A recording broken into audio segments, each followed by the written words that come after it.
Welcome back to all our English lovers. In this Magic English Time session, we will talk about an important topic for us as future teachers. The best way to plan a class and create a lesson plan. That's right, Gabby. Planning a lesson plan is key.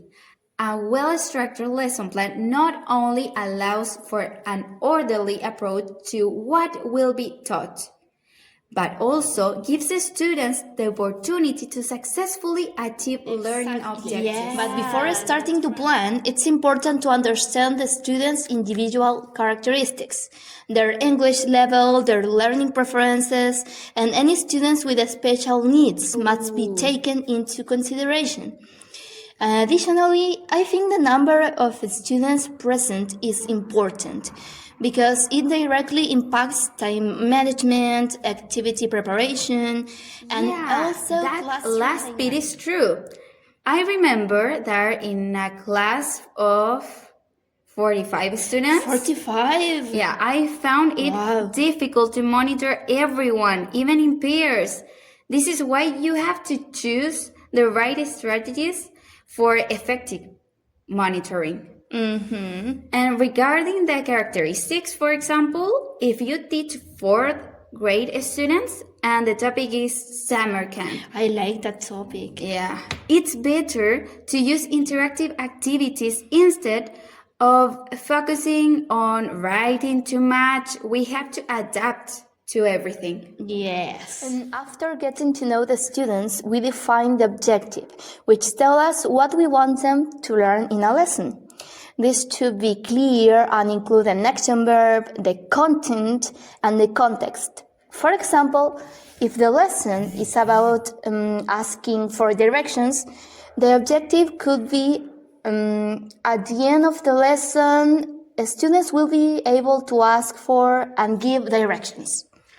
I totally agree. And then we choose a structure for the lesson. The most commonly used is PPP model. The PPP model, right? Yeah, you remember? Yeah, presentation, practice, and production. Yes. Or also what we know as pre, while, and post. Not to mention, of course, the warm-up activity at the beginning and the closing phrase at the end. That's right, Tonka. The one I use the most is also the PPP model, especially when I want to teach new vocabulary. The first thing I do is introduce the words, then the students practice with exercises, and finally they use them in a more free and interactive activity. Yes! Well, a lesson should have different stages. I usually start with a warm-up activity of about 5 minutes to activate prior knowledge and capture attention. For example, if the lesson is about directions, I could show a map and ask, how do I get to school? It's important to activate prior knowledge so they can then make connections with the new content. And then we move on to the presentation. In it, as you said, we introduce new vocabulary or structures with pictures, videos, or examples. It's important for students to hear and see the language in use before starting to practice. First, we have control practice, such as fill in the blanks exercises or matching words to pictures. Then, guided practice, where students can work in pairs or groups with handwritten Part sentences. of the class is production, where students use language more freely and could do a role play where they give directions to a classmate. Here, they use more speaking, a skill that requires constant practice every class. Yeah, Gabby, I love debates, group discussions. And the most important part of the class is the closing. Yeah. The last few minutes should be used to review the contents and reflect on what they've learned. Yeah, we can't forget that part. Sometimes I use mini quizzes or a closing activity in which I ask them to write down what they learned. That's good. I did that once too. Yeah, like an exit ticket. Yes. Yeah. So, great idea.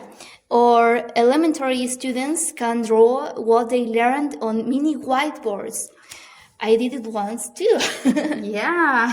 Yeah, and for the class to work well, it's also essential to have the right materials.